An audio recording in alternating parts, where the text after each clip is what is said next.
What's up, AfterBuzzers? Welcome to the Real Housewives of Potomac After Show. Tonight, we're talking the reunion part 1. All of the messiness you could never believe. Candiace and Dorothy and the actual purse. All that and more coming up for you next. You're tuned in to AfterBuzz TV, the ESPN of TV talk. Now, let the buzz begin. Hey guys! Hey you guys! What's up, party people?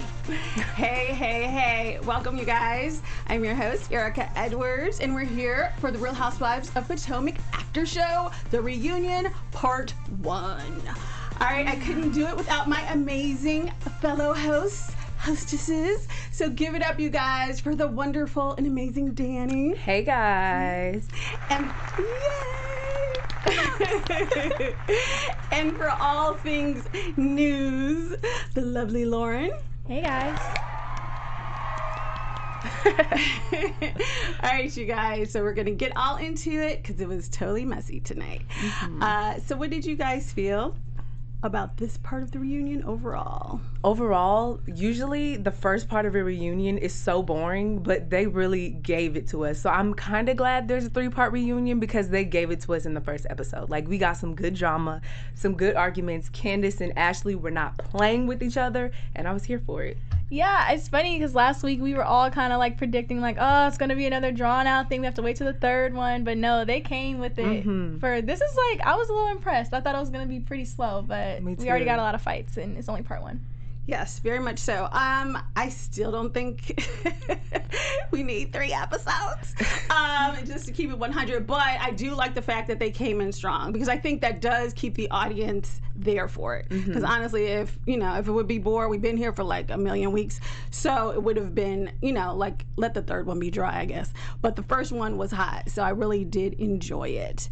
All right. Well, I guess that being said, let's take it from Gizelle and Karen, because that sort of seemed they're sort of fighting. They went back and forth a lot during the first part of this episode, and it was really interesting. Karen kind of really stood up for herself and really kind of threw in a lot of shade this episode for sure, and really at Gizelle, at a little bit of everybody. There was a lot of discussion, I think, initially about Karen's grieving again on IG.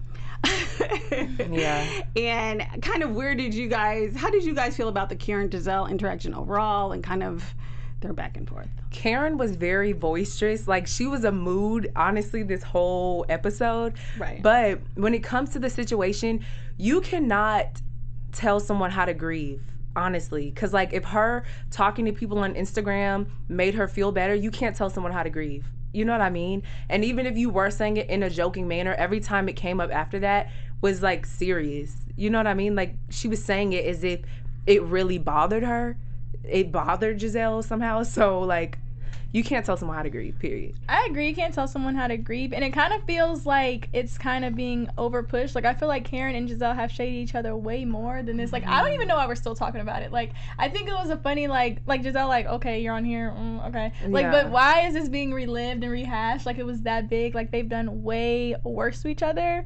And while I'm talking, I do want to shout out the people in the chat because they were going in before we even got on. Hey guys, especially Candy _2010, and she wanted to know our opinion on Andy and how he performed today. She says that she thinks Andy has been so checked out that he's just there for a paycheck. No, I thought he had some shady moments within it. You know, like, what was it that he said to me and you looked at each other like... Everything. I thought he was... Did you think he was checked out? This particular episode, I did not think that. I mean, there have been times where I thought that in the past. I do feel like this particular episode, he did throw a few little digs. He definitely checked Dorothy when she was talking. He was like, yeah, I think you're not over it. And so there were a couple of times where I think he did kind of... I mean, he's a daddy. Give him a break. But I think he got that new baby at home. Yeah. But I think he did I think he was okay this episode. I wasn't really... Yeah. I see what they're saying. I think I felt like that in perhaps other reunions as well. Yeah. But this one, I thought he was okay. I thought he did a good job. Just curious. Yeah. But yeah. I'm tired of Karen and Gizelle.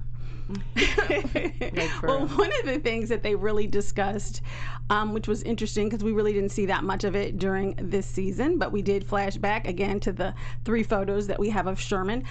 They talked a lot about, I mean, I'm just saying, we see the same clips of Sherman every time. Yes. So they did talk about Gizelle and Sherman's breakup and how she's going through men and all of that, and kind of culminated with her admitting to us on air that she's back with her ex Jamal.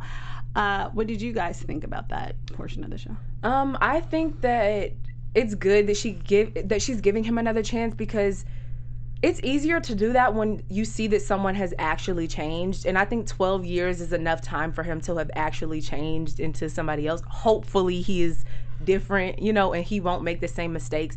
But I agree with her. People are not their mistakes, and you have to, forgive, and it's up to her if she wants to give him another try, and clearly she wants to give him another try. But just making sure that realizing that he's not his mistakes. I think that's good on her part. I was curious to know what's Karen's relationship with Jamal, because she was like, if anybody can handle it, it would be him. Like, y'all cool? Are Karen and Jamal friends and we don't know? Like, I don't know. I didn't realize they were that friends for that long. I think it was shade when she said that. Yeah, but it was just random. Like, do you even know Jamal, Karen? Right. Right. And I really thought it was interesting too, because like the kids, like that's a very interesting perspective for them. Like, mom and dad going on a date and they haven't seen that, right? Because Grace is going to high school, so 14, 15, they've been divorced for 12 years, so they're like 2. Yeah. I hope it carries over to next season so we can get the girls' opinions, because I want to know what they are. But how did no one know when this has been going on for a year? Like, they kept that under wraps. Like we've been saying though, we've been saying Sherman was for show. I feel like Gizelle has been dating seriously other guys this whole time, and right. We did say that, and I want to say there have been some rumors out there for a minute, like not, I think, last year. I don't know, because it's so different when they film it and then when we air it. So I don't know when she means last year, when she really means. But I know earlier this year there were rumors about it. But I don't know. I think it started well before the rumors came out. Of course, I do believe that. I guess that's kind of my issue too. Is I kind of feel like, okay, is it for real? Is it for the show? Like, what's is it real? Hopefully it is. I don't wish ill on anyone. But she does have kids, so it's like if it's not real, like I don't want to see. They're a little bit older than like Juan and Robin's kids, but I think it can be confusing. So, hopefully it's legitimate. What did you guys think about Karen being like, Saks Fifth Avenue called her to let her know that Sherman was there with someone else? Hilarious. It was so funny. Oh my gosh, Karen, really? Like, not to let you know that the makeup is in, your dress is in. They calling you to talk to you about Sherman. Like, what? I don't know if I believe it, but like sometimes people do have close relationships with, the people there. So maybe someone from Saks, but she's saying that like Saks called me. It was like, are Gizelle and Sherman together? Like, okay, girl, come on. I could believe that an employee, but it was funny the wording. I could believe that just because, like, I don't know if she's buying her Chanels and all that fancy stuff from Saks, but those people are close. Like, I have a really good friend, that's her life, like, designer's life, and she really be hitting up her girl. Like, they go to each other's baby showers and stuff. Like, they're that close. So, if you're spending that kind of money in Saks, I could see it. Do I think it was the establishment of Saks? No. Yeah. Probably a messy friend you have there who knows you and Gizelle, who's just messy. Maybe. Karen said she got connections, okay? Yeah. She said, I'm connected, Andy. Yeah. Okay. We also know you leasing. Yes. Okay. So, basically, as we've discussed before, outside of Gizelle's really messiness in her therapy that, apparently is still trying to take, that was pretty much it, like, for her, really. You know what I'm saying, as far as what's going on with her. So hopefully, again, I think she's fun to watch, and she does stir the pot, so she'll always have a place. But it would be nice for her to have a storyline. So to kind of see who she's really dating would be fab for next season. So I would totally love that. So one of the things when we're talking with Karen, or when they're going into Karen's situation, is the business. And again, we go through this whole thing about how Gizelle, doesn't really know anything, and Gizelle was throwing this shade, and and Karen doesn't feel like she has to explain anything to anyone. How did you guys feel with Karen's sort of defense of her business, of what she was doing, and sort of Gizelle's questions on her? I think the questions from both of them, they're just like Karen said, they're frenemies. So I don't think that they were, good intentioned or well intentioned, whatever it is. But I kind of get they are like adequate questions, or like it wasn't like she was asking like tax information about the business. I think what she was asking was legitimate. It was messy because they're just messy. Yeah. Like every who, like all that stuff. Right. Like, I was like, oh my messy. gosh. Right, exactly. Like I thought Karen was interesting, and then even Robin, and Robin sort of jumped in at a certain point to defend Gizelle in that, we all thought you were so sad and grieving, and you're like going live, and anybody would have had some doubts about that.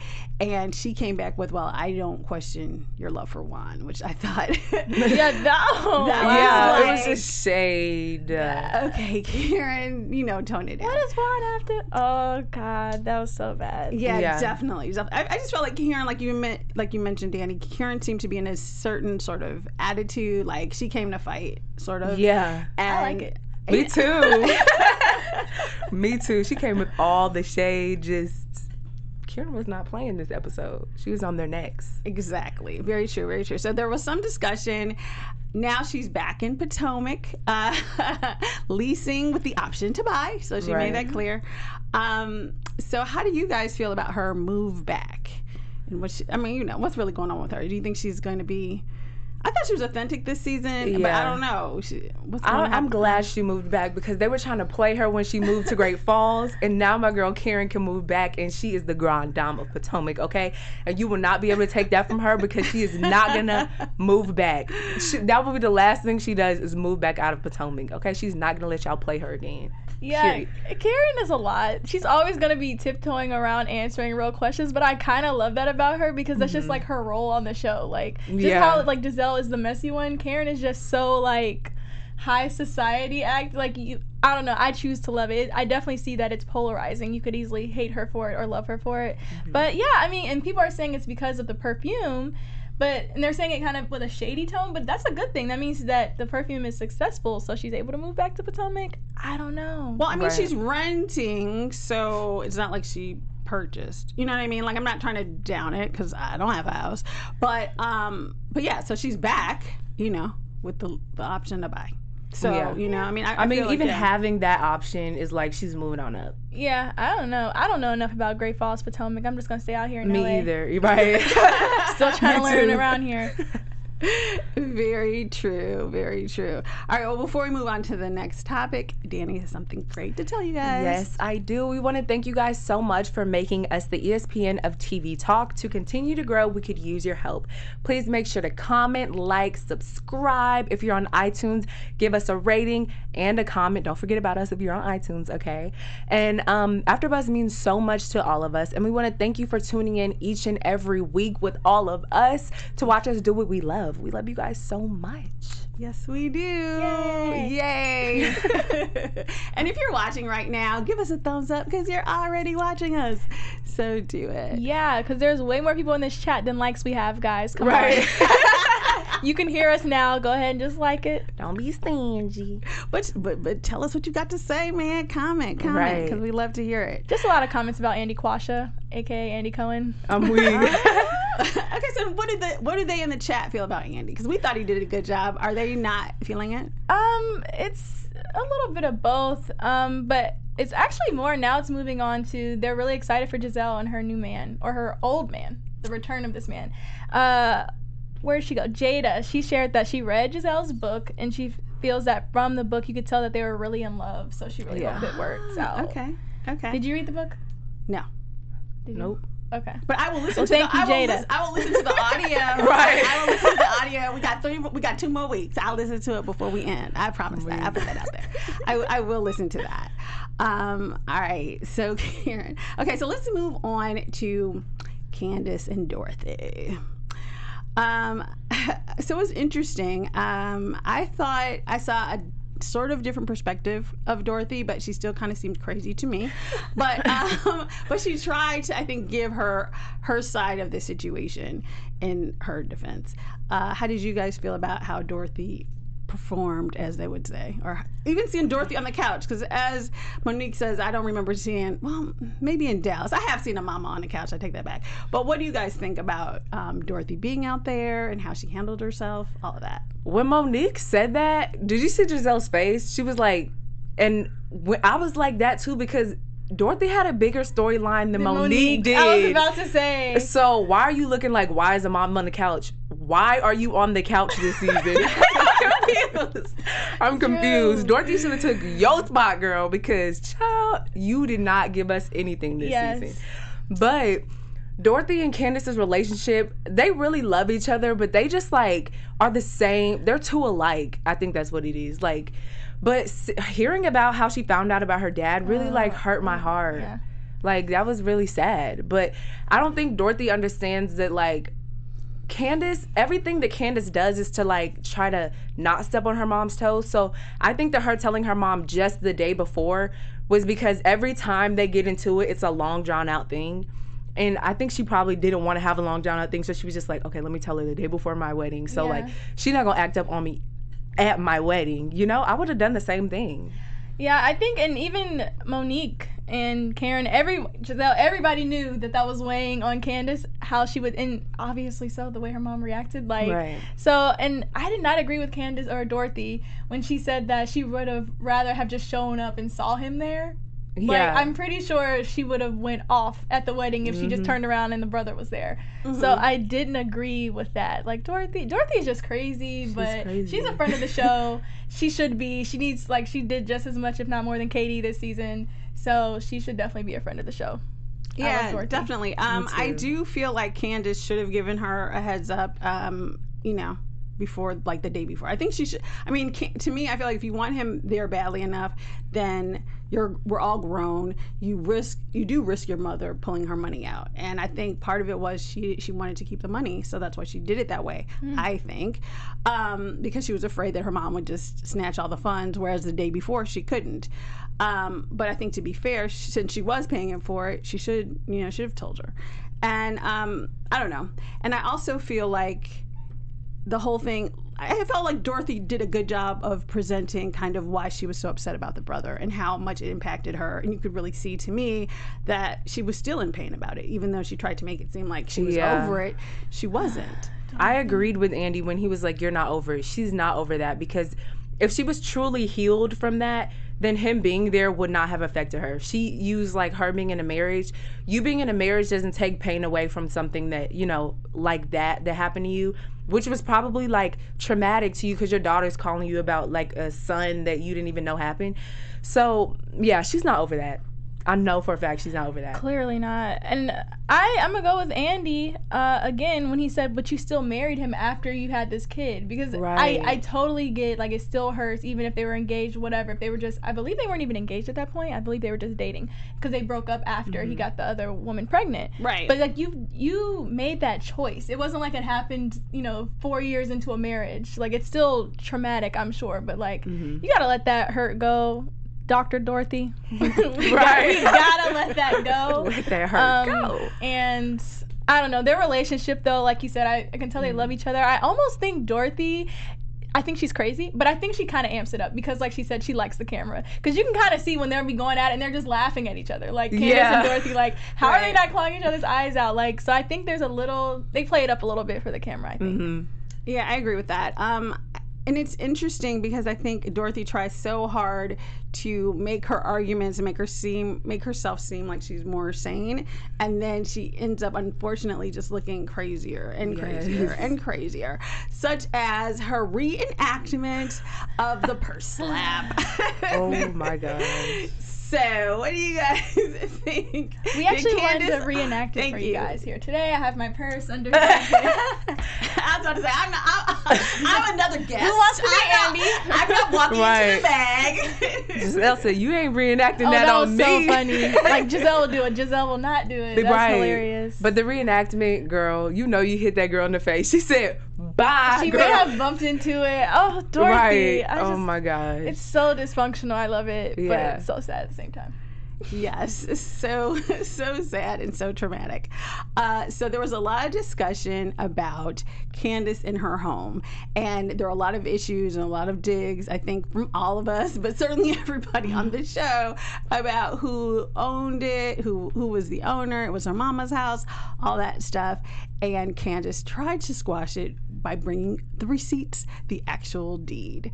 So what do you guys think about the whole house thing and the whole house Girl, I gotta speak. This is like, I really have a question, people watching us. Like, I don't see the big deal. Like, I personally wasn't able to have my parents buy me $1 million house, you know, but I don't see what's wrong with it. Isn't that kind of the point, to like be able to provide? Like, I don't see why it's okay for Ashley to have a man take care of her, who's her husband, versus like somebody whose mom provides something for them. I don't know. I just don't see. Right now, I'm not in the position to be the one. I will have a rich husband though. Hey. Period. But I just don't get why it's like so deep, because I feel like a lot of people, especially that come from money, that's common. So I don't get why it's like. I agree with you. That big of a deal, man. I just feel like, kind of like she says, like that's all they have. So they keep dragging it out as if like everyone on this show isn't supposed to be a housewife. Well, I think in my opinion, not just on this show, but on other shows, usually, I mean, the issue really is not that their parents pay for whatever. Like, it's great. Whoever pays for it is fine, but whoever pays for it also controls it. That's the bottom line. So the same way Ashley, gets money from Michael. Michael is authoritative and controls her life. And that's the same way Candiace's mother controls hers. I agree. So if she's on the show like, oh, she wants to be her own person and do all this other stuff, you can't do that, and you're really taking the person's money. So, well, with certain people on that show, that might be true. But I mean, remember Gizelle was like, well, did your mom buy the ring too? Your mom doesn't have authority over the ring. You're just being shady. Yeah. It's really about anything that her mom buys for her, they have a problem with. And I don't understand, because that's what parents work hard for, to provide for their kids. And what they want to spend their money on for their child is what they want to spend their money on for their child, period. Yeah, and Joseph, what's up, Joseph? You here every week. He says I'm assuming you mean Dorothy, is doing it because Dorothy wants to control Candiace's life forever. She is on the wrong show. She should be on Smothered. Well, exactly. I mean, exactly. That's, to me, I feel like that's the issue, and not just on this show, but on plenty of shows. It's not an issue of, okay, your parents want to do this for you. It's nice if they want to do it for you because they want you to succeed and they want to give you a good start. But if they're doing it for you and they're also going to control and manipulate you, as Dorothy seems to be doing, then it's on Candiace to decide, okay, am I going to let this person run my life because I want the money, or am I going to set myself free and make my own money? I agree, but I guess for me, I think we're kind of talking about two different things. Like, I get that that's a true issue between Candiace and her mother that they need to work out, but I just don't get, like, for example, Ashley, why she keeps throwing that dig when you also have a interesting relationship with your mother. It might be different, but it's not, peaches and cream, so to speak. That's true. But also, you and Mike, neither one of you are self-made. So why, if you want to use that? So, like, you keep throwing it in her face, like, she's not accomplished and all this, and it's like, Ashley, are you really either? If you want to say what you got from someone else. So I don't get why it's harped on so much when we're on a show with housewives who, in theory, have wealthy men take care of them. What's the difference from coming from wealth? I just don't understand. And Ashley saying that Candiace's businesses are run by her mom, like, if her mom passes down a business to her, like, that's normal. But your husband, you and your husband's, like, dealings and him giving you stuff, it's totally different. This is family. Y'all are just, like, come on, you just married this older man. Stop trying to judge. And that's my thing, though. I don't think anything's wrong with marrying, like, you don't want to dig for copper, whatever. Right. But at the same time, don't be coming for her behind that. Like, I just feel like come for something else, because y'all both got it from somewhere else. Right. So I don't know. Okay, fair enough. Thanks for that response. I mean, I see what your point is, but then I also feel like, Candiace comes for Ashley, calling her a gold digging hoe. So it's, it's on both sides is really what I think about on both of them on that one. It's clear where our loyalties lies. But please drop down in the comments if you're watching in the chat and tell us what you think. Yes, tell us what you guys think. Do you guys like Candiace? Because, no, I don't. But she's, no, I'm not even going to pretend. Okay. So let's move on to, since we're talking Candiace, what do you guys think about Candiace and how she deals with her husband, Chris? I think when they are in tough situations, I don't like the way that Candiace speaks to Chris. It's not healthy for like a good marriage. When he's trying to help her, she's like sees it like when her mom's trying to say something to her. So she's always like combative instead of just like listening, because she doesn't realize that he's actually trying to help her, and it's not like her relationship with her mom where it's just like nitpicking and stuff like that. So I think she needs to work on how she responds to him when they're in situations like that, like we have seen them in this season. I agree. She definitely could work on how she communicates with Chris. And hopefully she continues, if not with Dorothy, she continues going to therapy by herself, which I think she said she is. And she can, like, unpack that. I also thought it was interesting that she referenced that she's been doing scenes, or they've shot whole scenes of her during filming with her pageant business she has, but we've never seen it. I just thought that was interesting. That is interesting because she did bring up, because I forgot, Andy, whoever sent in the question, like, well, what do you do all day? And we really don't know. And so she's like, I have all these businesses longer than, you know, the other people on this panel. And I'm like, well, okay, do we have to Google you? Like, why are we not seeing it? So it's interesting that the producers have chosen to kind of put her in a certain light, obviously. Yeah, which I guess they do with everyone, to be fair, but she's definitely, I don't know, and I don't have personal experience with her, but I kind of do feel like we're probably seeing a very skewed version of her. I do believe that she has these pageant businesses. Are they maybe as big as she's making it seem? Maybe not, but yeah. I do think that she has, like, some stuff she's doing, and I would believe that they just don't want us to see that, because what makes a better story? And I think that could apply for ladies on all franchises. Like, they're probably doing a lot more than we see. Right. That's definitely true. And I certainly feel like we saw enough of Gizelle and her raggedy house. So you could have shown us one thing of Candiace going to, like, even a fake job meeting. I don't know. But we've seen, I didn't even know really until she started talking about it. I was like, oh, you got businesses? Like, we haven't really seen that. We've seen Chris. We've seen a lot of other things. So I definitely feel like they could do more of a job of showing us something, you know what I'm saying? You know, I think it is extremely skewed, and it kind of, you know, maybe it adds to sort of our, at least my agitation or whatever with how she handles people, because, you know, I mean, it does make it interesting, but it's like, okay, show us something that she's doing. Right. All right, well, let's move on to Ashley. I feel like you've been on Ashley. I don't know. Okay, so by the filming of this, she has already had her baby, which I don't like. To me, the timing, it totally is messing with my head, because I was like, she and Monique and their baby. This is when we saw all of Monique's pregnancy, and then Ashley, like, was it 3 months, girl? I don't know. Right, we didn't see any of it. It just seemed like magic. Like, oh, I'm pregnant, and now there's a baby. Like, I am, you know. So the whole filming of that, I found like totally mind-boggling. So what did you guys think? Because they brought a lot of the issues up that we've discussed, obviously. But one was sort of Michael looking a lot like her actual real father, and how she's sort of looking for a father figure. And she even said in the show, like, oh, he's authoritative. And I was like, wow, is that really what you're looking for in a husband? Yeah. What did you all feel about her comments about the father figure thing, and sort of how Michael is feeling that for her?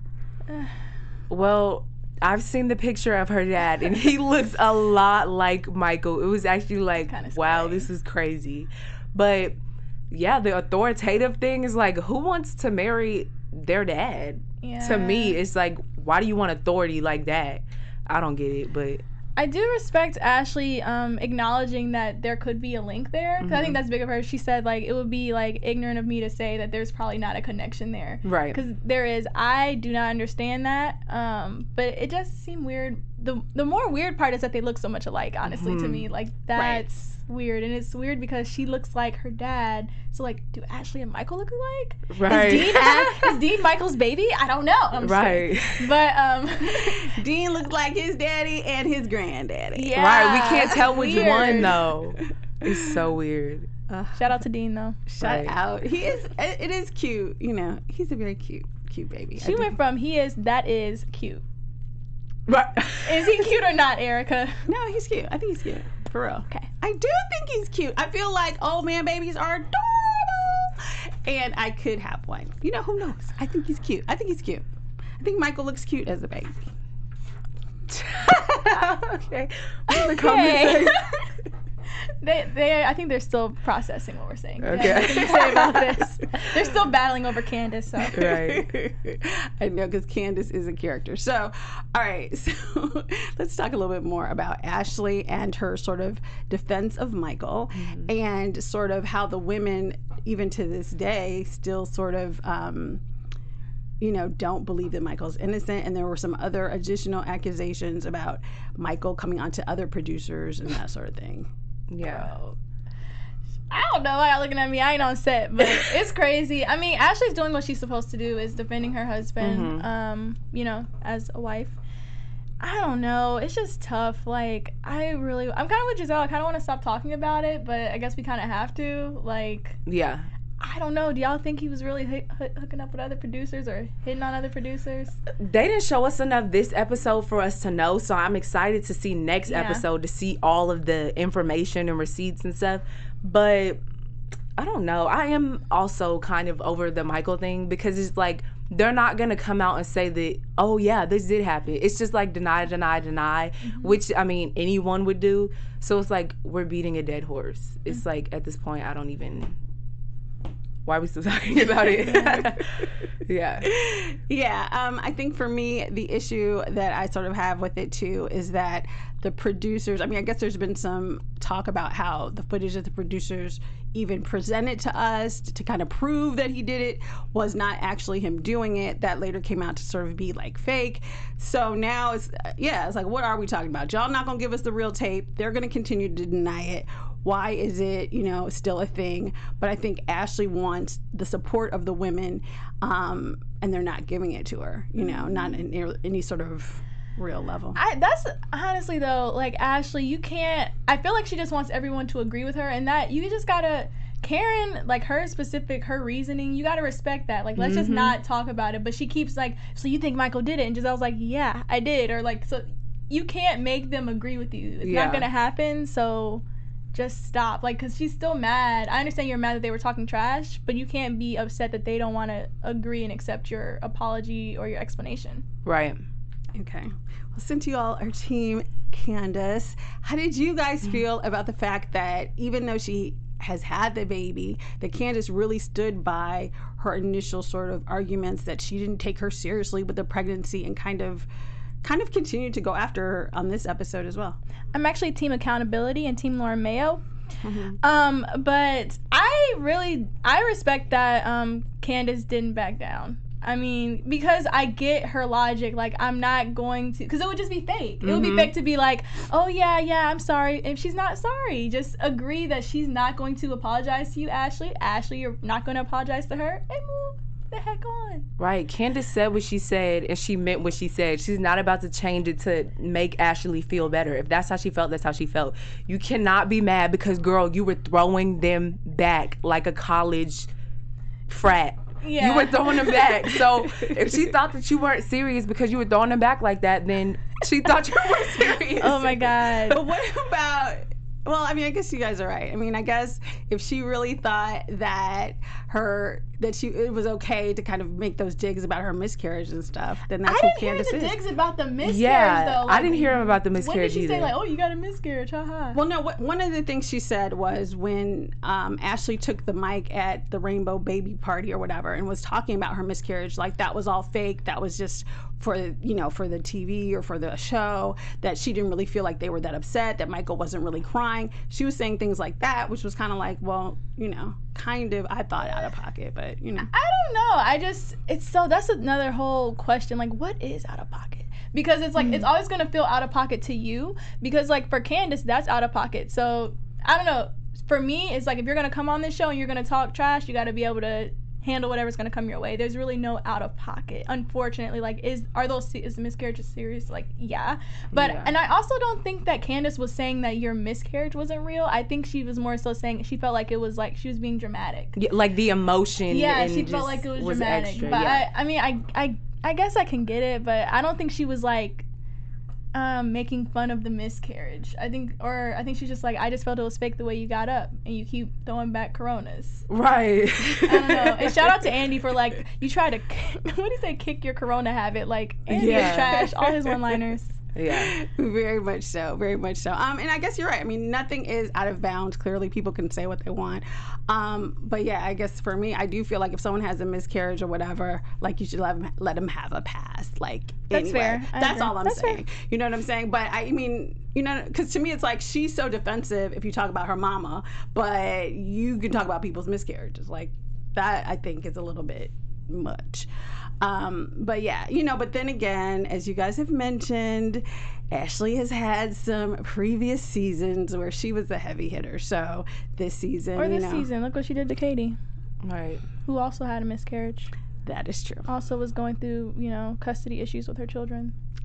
Very true. Very true. So, everybody has. Better preach, girl. I'm just saying, like, I don't know. Y'all probably gonna hate me in the comments, but whatever. Cool. I'm just saying, no one's innocent. Yeah. Everyone's wrong. Nobody's innocent, in Candiace or Ashley, but we gotta be real and say both of them are wrong. Right.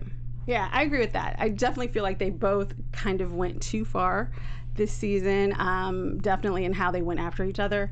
And certainly, while Katie wasn't innocent, I do feel like Ashley crossed the line with her as well. All right, you guys. Well, that is pretty much it for the reunion, part 1.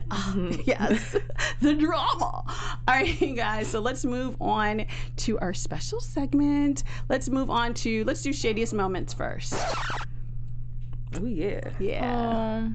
I guess I'll begin. Thank you. I would say the shadiest moment, really anything Andy said.